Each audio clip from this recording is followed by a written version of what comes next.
Morning! Magre-review tayo ng sunscreen for today. Nauuso ito ngayon. Yun natin yung sunscreen na ginagamit ko.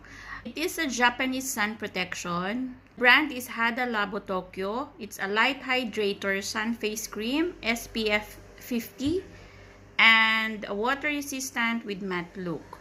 So, I've been using this for a long time. And dahil sensitive din yung skin ko, nahihirapan ako maghanap ng sunscreen na nababagay sa akin. So, ito, nung nakita ko talaga siya, I bought this from Watson. The price nga pala is around 100-200. Nagustuhan ko talaga ito kasi nga matte siya, tapos na-absorb ka agad ng skin. And hindi talaga siya sa skin ko. So, ayan, konti lang siya. Okay. So, lagay natin. Kung nakita nyo, so ayan, na-absorb na siya kaagad ng skin.